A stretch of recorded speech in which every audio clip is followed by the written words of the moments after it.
basketball? If I get asked to do it, I'll figure it out. I'll turn it off. All right. So for you're basketball, good for him? it goes on or off. Yeah, I think so. I'm not going to remember that, so clear. So we're going to go 11:01. Enter. Okay. And we're going to go broadcast 1 is good. And I'm going to put this back to 0 for both of them. I'll be here tomorrow. Okay. Not like I do anything for you, but I will be here. So either one of these will run both scoreboards. Correct. And now you see it's electronically changes to player fouls and points. Okay, ready to go home? Wrestling has the weights. So it'll be home guest and weights for wrestling. So in here, and I think I've already preset this one up, but everything's the same as +1, +2, or +3, or -1. Fouls are +1 or -1. Your timeouts. You have bonus and possession, but our bonus lights come on automatically, so you remember to really touch those. Possession, you already got the possession arrow sitting on there. Don't worry about that. Again, it's player, individual set, and mass set. So for home and for guests are the same. And the top here is shot. You don't have shot clocks, don't worry about that, but you do have that timeout stop here. Don't worry about in and out of game. You could delete player, but don't worry about that. But blank player fouls, that would be if he's up there, and clear team fouls at halftime, and changing the period at the end. And of course, this is the same. And I'm going to first go in and go ahead and I'll go through all the settings. So we're at two halves. So tenth of a second is yes. 18-minute, which is varsity. Then break, overtime. We don't have shot clocks, so don't worry about that. I don't worry about that. Timeouts are 3, 1 minute, 15-second warnings, 2 partials, 30-second, 15-second warnings. Typically I don't show the timeouts in basketball. Some do, but I don't know why. But I tend to leave that no. We don't do FIBA. Team score is when every time someone scores, it's going to ask for a player number. Yep. When that's on. If you're doing a youth games, you're not wanting that off. This is where you put a no, and then it won't ask you for a player number. Okay. So update Yes, player it does fouls. ask you for it? This will ask you for a number. You don't have to put it in there, but it's going to ask you a number all the time. The bonus slate will go on. Just pick that up and automatically put it in.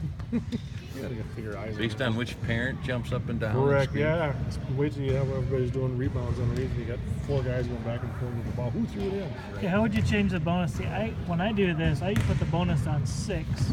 No, bonus on 7. No, because you could, but your light would come on at 6. When you enter the 6th one in, Yes. which means so that when everybody's looking up, when you hit the 7th one, then the referees already know that it's a bonus. That's what I use. I know it's not exactly kosher, but you could do that. You would just change that to a 6 and enter, and then the double bonus is 10. Yep. Which basically means it'll stop at 10 up displaying Just like it, the but old it'll one still did. go 11, 12, Yeah. 13, 14. Okay, so perfect. But if you wanted it to, typically we would do 7, but you can do 6 if you want. It's up to you guys. That's a head coach decision. Past 10, do Yep. you? And then captions, we don't worry about that. This is one thing they can show team fouls on stats. Now, if I put a 0 on, if I put a yes on here, look at the watch the stat panels. It puts a little light there. Yep. I don't like it. Typically, they'll do that if they take the stat panels and they're setting them on the side, away from another scoreboard on a separate spot. Because you already have the fouls on there. Right. So I would just leave that as a no. So if you did that, would it keep track of total ones or just the ones on the board? No. Okay. It'll do the same thing that the fouls are. That just shows it's just another place. But if you all of a sudden you see that on, that's what happened. So confuses people. We don't score by quarters.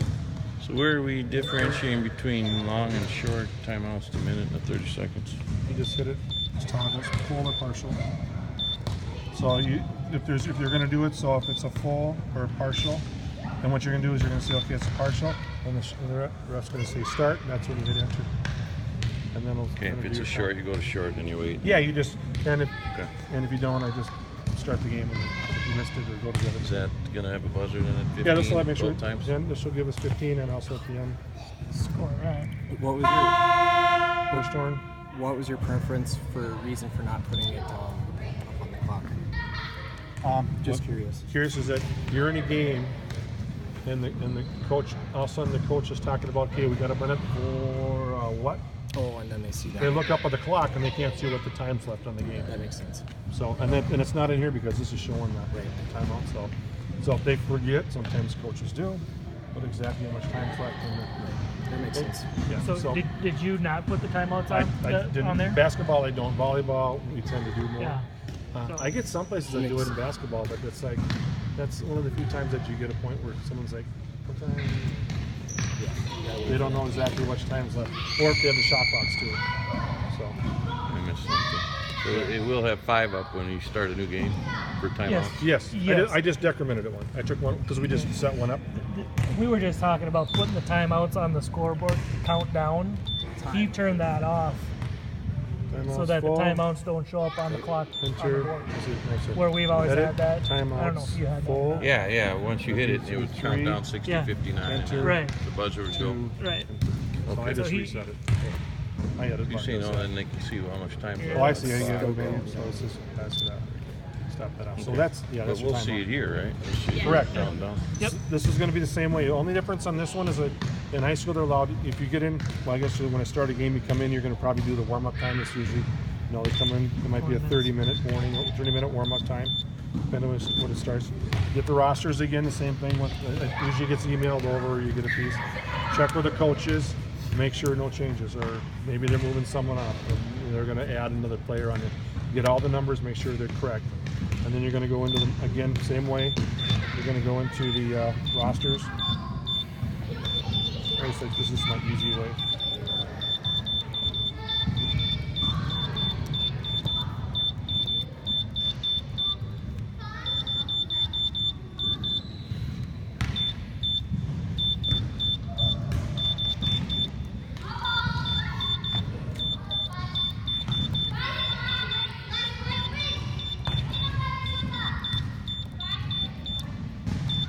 Okay, so I got my rosters in, and then the same way at the mass sub, you put them in. So again,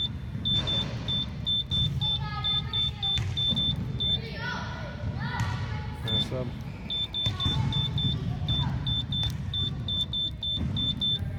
So we should have subs ready to go. So when you're done, you're stopped. You're ready to set the main clock back to 18 minutes. And make sure you put the 1/10 of a second in there. And basically you're doing the national anthem, you're ready to go. So games, so as soon as the game starts, that's where you can run it either way. I tend to do, my rule of thumb is I will use this when it's out of game and this in game. So at half times, pre-game, I'll tend to use this to start and stop because I'll leave this at, and then in games I'll use this to start and stop. Okay. So when the tip off, you get down, it's just a nice 2-point shot. It's going to ask you for a player number, so it's 11. And you get the number up there. Then you go down again. Sub or player here, 24. So it's a 3. It's going to go. Yeah. Oop, there's a foul. Got a foul on player on 22. So now you're. And now you see it says foul at 22 at the bottom with 1. Yep. So when the game starts, when it starts up again, after you get the next baskets, so if that's 13, it automatically clears out the next score. So where it says we're playing South, the player clears the player foul or clears the player foul number out. Oh no, I was when you're Yeah. hitting team foul, you don't have to hit enter like you had to on the old console. So Nope. you just hit team foul and the number. Yeah, it says team foul plus 1. Yep. Okay.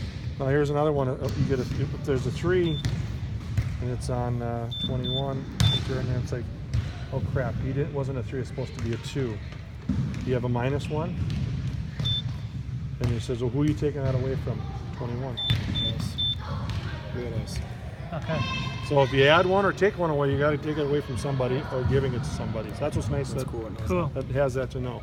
Eh, good deal. So same thing with substitutions are the same. Individual. I always, again, keep a piece of paper.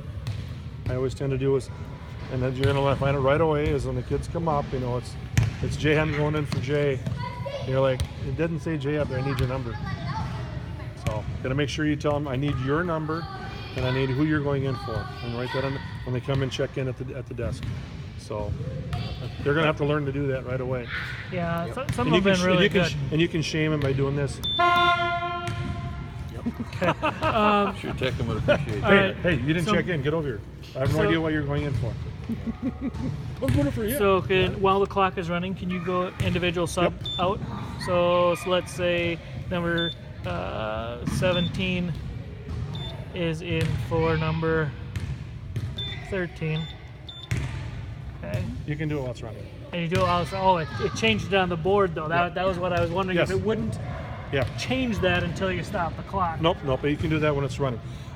But you can change it when you want. But our biggest thing is you want to make sure you stop the clock when it's supposed to stop and and get the score right. Yeah, So that's paramount. and that's paramount. So and lucky the girls started earlier this year. The last couple of years is you're starting out with boys, which can tend to be a little bit faster pace, more subbing or whatever they do. That's why you do the girls. Yeah. So you just Take the smartest guy. I mean, and does the girls. but I've been in some places there's girls sub more than once. But your biggest thing is we have a piece of papers that you're doing the subs, still you're putting them in. Some rule of thumb I do, if they sub more than 3 people, I a lot of times will say I'll mass sub. Okay. Yeah. Just because you got to put in 1 as 2, it's 4 for 2. Well, then it's 6 to put in 3 players where you just put in new 5. So if you can see who the last 2 are left, you can just hit mass sub, put the ones that came in, and then see who stayed in. So mass sub won't. That doesn't ask you who they're in for. That just says who's on You the just floor. put new 5. You just put all new 5 numbers in. You know, that last minute one where they drop everyone in. Yeah, Right. but Playing time. but if that happens and you're in there and you're starting doing subs, and you're going, and all of a sudden they go down and score. Oh crap! Get the score, Then get the people. and then go back and redo it in. Yep. So, or wait till the break to do it. So, if it gets to the point where it's just in the beginning, you get like, just wait for a timeout period of time and get them in right. Don't worry about that. Just make sure we get the score right and the clock right. That's what I've been saying on the microphone. Welcome to Delano Tiger Activity Center and our new Fandango scoreboard. So don't be yelling at me if there's any mistakes. I'll get to it.